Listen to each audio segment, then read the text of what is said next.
Hello everyone. Basics of Python for data analysis video tutorial सिरिजमा स्वागत छ। यो ट्युटोरियल सिरिजको यो तेस्रो भिडियो हो। यसमा चाहिँ लास्ट भिडियोमा चाहिँ हामीले यो सिलेबसको च्याप्टर नम्बर 1 इन्ट्रोडक्सन टु प्रोग्रामिङको फर्स्ट 3वटा टपिकलाई कभर गरेका थियौँ। वाट इज प्रोग्रामिङ ल्याङ्ग्वेज र Python as a programming language. अब यो भिडियोमा चाहिँ हामी यो इन्स्टलेसनको पार्टलाई कभर गर्छौँ। अनि यो बेसिक सिन्ट्याक्सको पार्टलाई चाहिँ म अर्को भिडियो बनाउँछु। सो इन्स्टलेसन के पाइथन रन गर्नको लागि पाइथनमा लेखिएको कोड रन गर्नको लागि के कुरा इन्स्टल गर्नुपर्छ त भन्ने कुरा चाहिँ म यो भिडियोमा भन्छु। मैले चाहिँ यो विन्डोजमा गर्दैछु। यदि तपाईँ लिनक्स अथवा म्याक चलाउनुहुन्छ भने चाहिँ त्यही अनुसारको ट्युटोरियल युट्युबमा पाइन्छ इन्स्टलेसनको, त्यो हेर्नु होला। म चाहिँ अहिले यो विन्डोजमा इन्स्टलेसन गरेर देखाउँछु। इन्स्टलेसन सुरु गर्नुभन्दा अगाडि चाहिँ म यहाँ केही स्लाइडहरू देखाउँछु जहाँ चाहिँ म के इन्स्टल गर्नुपर्ने हो र त्यो कुराहरू किन इन्स्टल गर्नुपर्ने हो त्यो कुरा बुझाउँछु। ओके, सो इन्स्टलेसनमा चाहिँ हामीलाई दुईवटा कुरा इन्स्टल गर्नुपर्छ। एउटा भनेको पाइथन इन्टरप्रेटर र अर्को भनेको पाइचार्म आइडिई। अब यो पाइथन इन्टरप्रेटर र पाइचार्म आइडिई भनेको चाहिँ के हो यो हेरौँ। पाइथन इन्टरप्रेटर हामीले लास्ट टाइम कम्प्युटर प्रोग्रामिङ ल्याङ्ग्वेजको डिस्कस गर्दाखेरि चाहिँ हामीले के भनेका थियौँ भन्दा कम्प्युटरले हामीले बोल्ने भाषाहरू नेपाली इङ्ग्लिस जस्ता भाषाहरू बुझ्दैनन्। त्यसकारण हामीले कम्प्युटरले बुझ्ने भाषामा कमान्ड दिनुपर्छ। त्यसकारण त्यो कम्प्युटरले बुझ्ने भाषा भनेको प्रोग्रामिङ ल्याङ्ग्वेज हो भनेका थियौँ। तर जुन यो स्टेटमेन्ट छ नि कम्प्युटरले बुझ्ने भाषा भनेको प्रोग्रामिङ ल्याङ्ग्वेज हो भन्ने, यो चाहिँ 100% करेक्ट होइन। कम्प्युटरले पाइथनको कोड सिधै बुझ्दैन। कम्प्युटरले बुझ्ने भनेको बाइनरी कोड्स मात्रै हो। 0-1 को फर्ममा दिएको कमान्डहरू मात्र कम्प्युटरले बुझ्छ। तर हामीले पाइथनमा लेखेको कोडहरू चाहिँ कम्प्युटरले बुझ्दैन। त्यसकारणले पाइथनमा लेखिएको कोडलाई सबैभन्दा सुरुमा एउटा ट्रान्सलेटरको मद्दतले बाइनरी कोडमा कन्भर्ट गर्नुपर्ने हुन्छ, बाइनरी कमान्डमा कन्भर्ट गर्नुपर्ने हुन्छ। त्यो बिचमा ट्रान्सलेट गर्ने काम पाइथनलाई चाहिँ पाइथन कमान्डलाई बाइनरी कमान्डमा ट्रान्सलेट गर्ने काम चाहिँ पाइथन इन्टरप्रेटरले गर्छ अथवा सिम्पली इन्टरप्रेटरले गर्छ। त्यसकारण हामीले यो पाइथन कोडलाई बाइनरीमा कन्भर्ट गरेर कम्प्युटरमा रन गराउनको लागि चाहिँ हामीले पाइथन इन्टरप्रेटर डाउनलोड गर्नुपर्ने हुन्छ। यो डाउनलोड गरेर इन्स्टल गर्नुपर्ने हुन्छ। अनि जब हामी चाहिँ पाइथन इन्स्टल गर्ने मतलब उसमा कम्प्युटरमा भन्छौँ नि, त्यो भनेको चाहिँ एक्चुअलमा पाइथन इन्टरप्रेटर इन्स्टल गर्ने भनेको हो, ताकि पाइथन कोडलाई चाहिँ बाइनरी कोडमा कन्भर्ट गर्न सकियोस् र त्यो बाइनरी कोडलाई उसमा कम्प्युटरमा रन गर्न सकियोस्। ओके, नाउ पाइथन इन्टरप्रेटर पछि पाइचार्मको कुरा गरौँ। अब हामीले पाइथन इन्टरप्रेटरलाई एउटा पाइथन कोड लेखेको फाइल दियौँ भने उसले त्यो पाइथन कोडले भनेको अनुसारको यो बाइनरी कोड जेनेरेट गरिदिन्छ र त्यो बाइनरी कोड कम्प्युटरमा रन गर्न मिल्छ। तर त्यो पाइथन कोड लेख्ने चाहिँ कहाँ त? पाइथन कोड लेखेको त्यो फाइल त्यो बनाउने चाहिँ कसरी त? यसको लागि सबैभन्दा इजी वे एउटा भनेको चाहिँ नोटप्याड खोल्ने, नोटप्याडमा पाइथनको कोड लेख्ने र सेभ गर्दाखेरि .py भन्ने एक्सटेन्सन राखेर सेभ गरिदिने। जसरी उसको लागि वर्ड फाइलहरू चाहिँ .docx यस्तो खालको फर्मेटमा सेभ हुन्छ। एक्सेल फाइलहरू चाहिँ .xslx फर्मेटहरूमा सेभ हुन्छ। त्यसै गरी पाइथन फाइलहरू चाहिँ .py फर्मेटमा .py एक्सटेन्सनमा सेभ गर्नुपर्ने हुन्छ। त्यसको लागि हामीले सिम्पली नोटप्याड खोलेर त्यसमा पाइथन कोड लेखेर .py एक्सटेन्सन राखेर सेभ गर्दा पनि हुन्छ। तर त्योभन्दा एउटा बेटर यो कोडिङ एक्सपिरियन्सको लागि चाहिँ हामी पाइचार्म भन्ने एउटा एडिटर युज गर्छौँ। यसलाई चाहिँ पाइचार्म चाहिँ खासमा आइडिई हो। त्यो भनेको चाहिँ इन्टिग्रेटेड डेभलपमेन्ट इन्भाइरोमेन्ट भन्छौँ हामी। यसले चाहिँ त्यो पाइथन कोड लेख्ने एडिटर त प्रोभाइड गर्छ नि, त्यसको अलावा अरू धेरै फिचरहरू प्रोभाइड गर्छ। त्यसकारण हामी पाइचार्म पनि इन्स्टल गर्छौँ। अब यो दुईवटा कुरा इन्स्टल गऱ्यो हामीले, एउटा भनेको पाइथन इन्टरप्रेटर र अर्को भनेको पाइचार्म। यो चाहिँ कसरी यो दुईवटा इन्स्टल यो होल प्रोसेस चाहिँ भनेको कोड लेख्नेदेखि कोड एक्जिक्युट हुनेसम्मको यो होल फ्लो चाहिँ कसरी हुन्छ नेक्स्ट स्लाइडमा हेरौँ। सुरुमा चाहिँ प्रोग्रामरले पाइथन प्रोग्रामिङ ल्याङ्ग्वेज युज गरेर पाइचार्म आइडिईमा एउटा फाइल क्रिएट गर्छ, डट पिवाई फाइल क्रिएट गर्छ। यो चाहिँ यो फाइल भनेको प्रोग्राम भयो। जब चाहिँ हामी पाइचार्ममा रन बटन क्लिक गर्छौँ, फाइललाई रन गर्न खोज्छौँ, त्यो टाइममा पाइचार्मले यो डट पिवाई फाइल जुनमा हाम्रो प्रोग्राम छ त्यो फाइललाई पाइथन इन्टरप्रेटरलाई दिन्छ। त्यो फाइल पाइथन इन्टरप्रेटरलाई दिन्छ। पाइथन इन्टरप्रेटरले त्यो फाइलबाट बाइनरी कोड जेनेरेट गर्छ।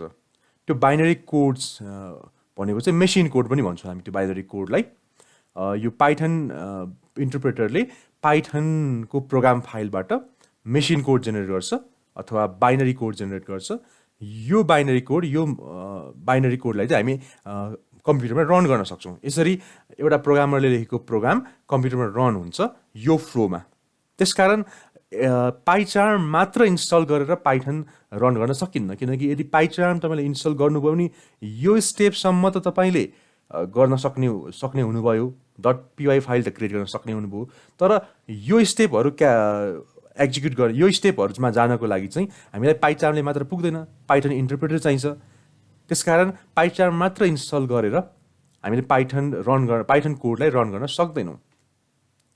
यति बुझेपछि हामीले पाइचार्म र पाइथन इन्टरप्रेटर चाहिँ किन इन्स्टल गर्ने भन्ने तपाईँहरू सबैले बुझ्नुभयो होला।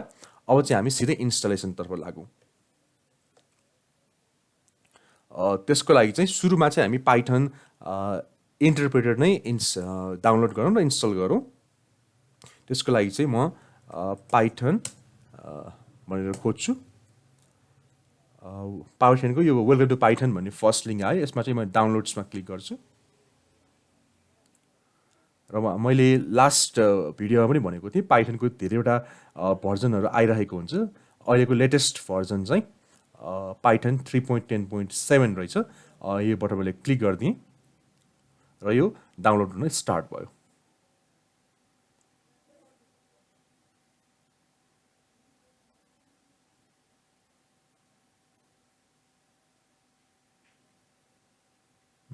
डाउनलोड कम्प्लिट भयो। म यसमा जान्छु फोल्डरमा जहाँनिर डाउनलोड भएको छ। यो फाइललाई म डबल क्लिक गर्छु।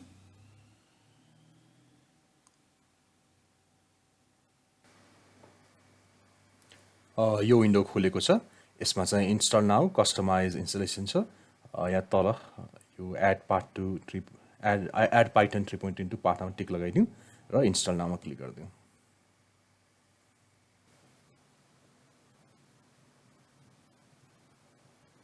The setup was successful भनेर आयो। मैले यसलाई क्लोज गरिदिन्छु। मेरोमा पाइथन इन्स्टल भइसकेको छ, अर्थात् पाइथन इन्टरप्रेटर इन्स्टल भइसकेको छ। मैले यसमा पाइथन भनेर खोजेँ भने यहाँ चाहिँ पाइथन 3.10 64 बिट भनेर आउँछ। त्यसपछि म पाइचार्म इन्स्टल गर्छु। पाइचार्म इन्स्टल गर्नको लागि म पाइचार्म डाउनलोड गर्छु। पाइचार्म डाउनलोड भनेर खोज्छु म। यो आयो फर्स्ट लिङ्क नै मैले क्लिक गरेँ। अनि यसमा चाहिँ दुईवटा भर्जन रहेको छ, प्रोफेसनल र कम्युनिटी भर्जन। यो ओएस तपाईँको अनुसार छान्नु होला। यो प्रोफेसनल भनेको चाहिँ पेड भर्जन हो, यो चलाउनलाई पैसा तिर्नुपर्छ। यो कम्युनिटी भर्जनमा चाहिँ पे गर्नु पर्दैन, यो फ्रीवाला भर्जन हो। सो म यो फ्रीवाला भर्जन डाउनलोड गर्छु। तपाईँहरू पनि कम्युनिटी भर्जन डाउनलोड गर्नु होला। यो डाउनलोड स्टार्ट भइसकेको छ।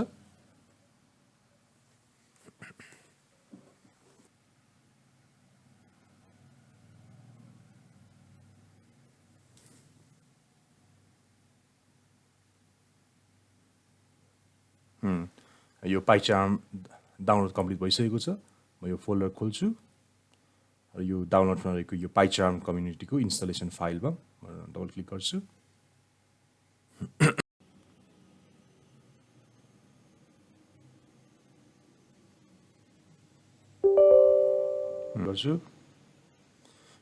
नेक्स्ट। Okay next. यसमा चाहिँ PyCharm community edition okay PyCharm community edition okay bin path यो टिक लगाइदिउँ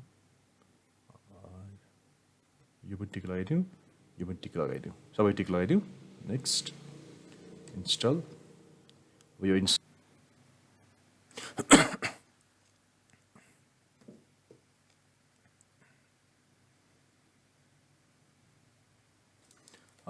यसमा सकिसकेको छ अब त्यसपछि यो भयो यो कम्प्लिट भइसकेको छ अब यो जेनरली चाहिँ सबै कुरा इन्स्टल प्रपरली हुनको लागि चाहिँ यो कम्प्युटरलाई रिबुट गर्नुपर्ने हुन्छ भनेको रिस्टार्ट गर्नुपर्ने हुन्छ म यसलाई चाहिँ अहिले फिनिस गरिदिन्छु यो I want to manually reboot later गरेर फिनिस गरिदिन्छु र म आफै म्यानुअली रिस्टार्ट गर्छु कम्प्युटरलाई अथवा तपाईँ रिबुट नाउ गरेर क्लिक गरेर फिनिस पनि गरिदिन सक्नुहुन्छ त्यो होस् यो इन्स्टल भइसकेपछि एकचोटि कम्प्युटरलाई रिस्टार्ट गर्नुपर्छ सो म यसलाई I want to manually reboot later राखेर फिनिस गरिदिन्छु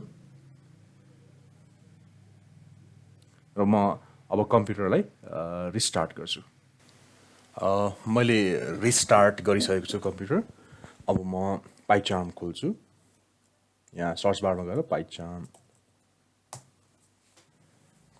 ओपन गऱ्यो भने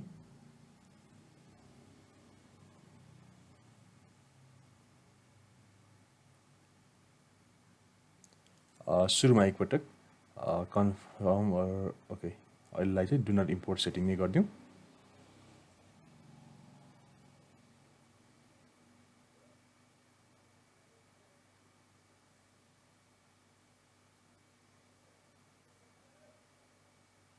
ओके यो फर्ममा खुल्यो अब यसमा चाहिँ एउटा नयाँ प्रोजेक्ट सुरु गरौँ हरेक काम एउटा पाइथनको कुनै काम गर्नुभन्दा अगाडि चाहिँ एउटा प्रोजेक्ट क्रिएट गर्नुपर्ने हुन्छ ले चाहिँ तपाईँ कुनै एउटा थेसिसमा अथवा कुनै एउटा प्रोजेक्टमा काम गर्दै हुनुहुन्छ एउटा कुनै डेटा एनालाइसिस गर्दै हुनुहुन्छ भने चाहिँ त्यो पार्टिकुलर टास्क रिलेटेड डेटा एनालाइसिसको फाइलहरू चाहिँ तपाईँले एउटा प्रोजेक्ट क्रिएट गरेर त्यसभित्र हाल्नुपर्ने हुन्छ सो म यसमा न्यू प्रोजेक्ट क्रिएट गर्छु यो प्रोजेक्टको नाम चाहिँ म यो लोकेसन चाहिँ म कहाँ दिन्छु भन्दाखेरि यसलाई तपाईँ आफूलाई सजिलो हुने ठाउँमा आफूलाई पछि खोज्न सजिलो हुने ठाउँमा यो पाइथनको प्रोजेक्ट क्रिएट गर्नु होला म चाहिँ यसलाई अहिले ई ड्राइभभित्र यो ड्राइभभित्र एउटा नयाँ फोल्डर क्रिएट गर्छु यसलाई चाहिँ पाइथन प्रोजेक्ट भनेर हालिदिन्छु र ओके गरिदिन्छु सो पाइथन प्रोजेक्ट भनेर खुल्यो यसभित्र चाहिँ ओके भनेर राखिदिन्छु र त्यसपछि सबै ठिक छ यी ड्राइभभित्र पाइथन प्रोजेक्ट भन्ने छ यो ठाउँ चाहिँ तपाईँले यो पाइथन प्रोजेक्ट चाहिँ मैले दिएको प्रोजेक्टको नाम हो तपाईँहरूले आफूलाई मन लागेको प्रोजेक्टको नाम दिन सक्नुहुन्छ अनि आफूलाई मन लागेको ठाउँमा यसलाई सेभ गर्न सक्नुहुन्छ मैले चाहिँ यी ड्राइभको ड्राइभ भन्ने फोल्डरभित्र सेभ गरेँ यसलाई बाँकी सबै ठिक छ क्रिएट गरिदिउँ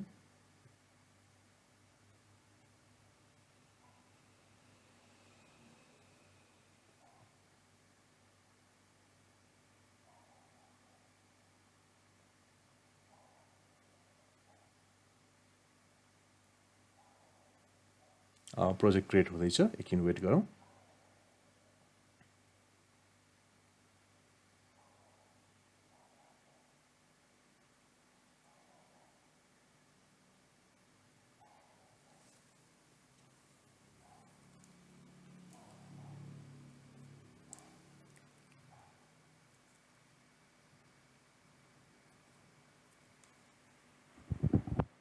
ओके यति क्रिएट भइसकेपछि